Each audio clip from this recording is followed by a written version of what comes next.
병자호란 초기 상황을 살펴보도록 하겠습니다. 1636년 12월 8일에 시작된 병자호란은 53일, 그러니까 2달도 채 지나기 전인 이듬해 1월 30일에 끝났습니다. 그 결과는 조선의 참패였죠. 아무리 청나라 군사가 강했다고 하더라도 어찌 이렇게 참담한 결과가 나왔을까? 지금도 좀 의아하고 궁금하긴 합니다. 고려시대, 비록 패하긴 했어도 그 어마어마한 몽골 제국을 맞아서 30년 동안이나 버티며 대몽항쟁을 이어갔었고요. 또 임진왜란도 7년간의 전쟁 끝에 우리가 일본을 물리쳤잖아요. 그런데 이분은 왜 여기서 너무하게 서 있는 걸까요? 누구세요? 박사님. 네네네. 뭐 제가 이런 옷을 입은 이유는 이따가 좀 말씀드리겠습니다. 우선 병자호란의 이런 사실은 좀 말도 안 되는 결과는 대전 초기에 청나라 황제죠 이제 홍태지가 세운 전략의 그 이유가 있습니다. 바로 직도 전략입니다. 직도? 직도가 뭐예요? 또 바른 길? 오, 고든 길? 직, 여기 길도. 제일 빠른 길이라는 거지. 제일 빠른 길로 왔다는 거 아니에요? 고들찍 이건 맞습니다. 근데 이 도자가 길도자가 아니에요. 짜이네. 찌를 도자입니다. 가장 빠른 길로 찔러 들어가듯이 한양을 점령하고 그래서 인조를 강화도 파천을 못하게 그냥 도성 안에 가둬두는 것이 홍타이지의 전략이었던 것이죠. 인조 전의 왕이었던 광해군 때 이미 멀리 말을 타고 곧장 찔러 들어가는 이런 전략을 세워서 도성으로 바로 짓밟아 들어온다면 어떻게 막을 것인지 이런 것에 대한 대안을 마련하라 이런 왕명이 내리기도 했고요. 어찌 보면은 알면서 당한 것 같기도 해요. 한 가지 다른 게 있잖아요. 광해군이 장구직도를 얘기했다고 했는데 인조로 바뀌었잖아요. 네. 지휘관이 바뀌었을 때 체계가 무너지지 않았을까. 홍타이지는 300명의 정예 기병을 선발을 합니다. 잠깐만요. 3천 아니고? 300. 달랑 300? 그래서 300명의 기병을 딱 선출을 하고 2명의 장수에게 이들을 맡깁니다. 그 중에 한 명은 마부대라고 하죠. 원래는 마부타. 네. 조선으로 많이 왔다 갔다 한, 사신으로 많이 왔다 갔다 한 길을 잘하는 이런 또 장수가 그 안에 들어가 있었어요. 이 300명은 청군 중에서도 가장 기동력이 높고 전투력도 강한 최정예 기병이었던 것이죠. 기록을 살펴보면요. 이 선봉대가 압록강을 건넌 게 12월 8일. 그리고 와우. 인조가 있는 한양에 당도한 게 12월 14일입니다. 말 타고. 만 6일이 걸렸는데 압록강에서 한양까지의 거리가 당시 1200리입니다.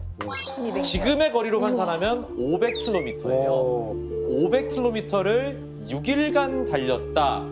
하루에 거의 90km를 갔다는 건데 2차 대전 독일의 롬멜 기갑사단 전격전 아시죠? 네, 알죠. 그 전격전 때 롬멜 기갑사단이 하루에 진군한 거리가 70km입니다. 이때 당시에 70km가 얼마나 빠른 정도냐면 후방에 있던 프랑스 병사나 영국 병사가 지나가는 탱크를 보고 우리 편 기갑사단인가 하고 경례를 했다라는 일화가 있을 정도로 빠른 진격이 70km인데 그거보다도 훨씬 빠른 거예요. 이건 더 옛날이잖아요. 그리고 저기 북쪽은 산이 엄청 많은데. 또 다르게 비교를 해보면 여러분들 파발마 아시죠? 파발마. 근데 압록강 건너편에 청나라 이제 군사들이 모이기 시작하니까 곧 쳐들어오겠다라고 해서 파발마가 출발을 합니다. 도착한 게 근데 12일이에요. 아까 청군 선봉이 온 게 14일이죠. 14일. 이틀 차이네요. 이거 파발마 뒤를 계속 맹렬히 추격한 거네. 아무것도 없이 가벼운 그렇지. 상태로 네. 말을 파발마. 계속 달려서 오는 게 파발마잖아요. 근데 이 무장을 한 이 그러니까. 병사들이 이틀밖에 차이가 안 난 건 파발마 딱 받고 야 큰일 났다. 이 쳐들어온단다. 한번 회의를 한번 해보자. 어떤 거 준비하면 되겠니? 도착했습니다. 뭐라고? 이런 상황인 거잖아요. 그런 거지. 이 정도 속도면 공수부대를 투입해서 수도까지 바로 들어가서 대통령국을 포위한 것 같은 맞아요. 이런 느낌이잖아. 당시엔 더 충격이 컸겠죠. 이 선봉대가 당도했다는 소식을 조선 왕실에선 14일 오전에 접합니다. 허허. 예, 14일 당일 오전에야 겨우 복림대군을 비롯한 왕실의 주요 인사들을 강화도로 피신시킬 수 있었습니다. 그런데 제일 중요한 인물은 누구예요? 인조. 인조와 소현세자죠. 인조와 소현세자는 이제 나왔어요. 나와서 숭례문에 갔는데 청나라의 선봉대가 홍제동에 당도했다는 후식이 있습니다. 그래서 네. 그 길로 바로 남한산성으로 들어가게 됩니다. 야. 아니 근데 이렇게 파벌까지 띄울 정도면 좀 우리나라 군사들도 좀 포진해 있을 거 아니에요. 그때 좀 막아서고 전투를 벌이고 그럼 충분히 늦출 수 있지 않았을까요? 왜 그냥 이렇게 줄동가하게 이렇게 놔뒀대요? 이 병자호란에 대비하면서 조정에서는 청야 입보라고 하는데 들판을 비우고 모든 군사력과 민간인들까지도 성에다가 다 집어넣은 거예요. 보호하기 위해서. 근데 정묘호란 때는 병자호란 때랑 청군의 행동이 달랐어요. 정묘호란 때는 성들이 이렇게 있잖아요. 네. 진군을 하면서 이게 성들을 다 격파를 하고 그리고 막 약탈을 하면서 조선과 교전도 하고 한마디로 이게 교전을 벌이면서 간 게 아니라 패싱하고 지나가 버린 거네. 이쪽으로 촥 가면서 피해 있으니까 그냥 쭉 간 거지. 청군 전용도를 그냥 깔아준 것 같아요. 맞아요. 하이패스 달아준 거. 이것뿐만이 아니라 이 또 하나의 비밀 전략이 있었는데요. 그 힌트는 제가 입은 의상에 있습니다. 아, 화면만 보시죠. 청나라의 선봉대하면 이런 모습이었겠죠. 네. 갑옷을 갖춰 입고 네. 무기를 들고 자 이런 모습이었을 텐데 홍타이지는 청나라 이 선봉대한테 명령을 내립니다.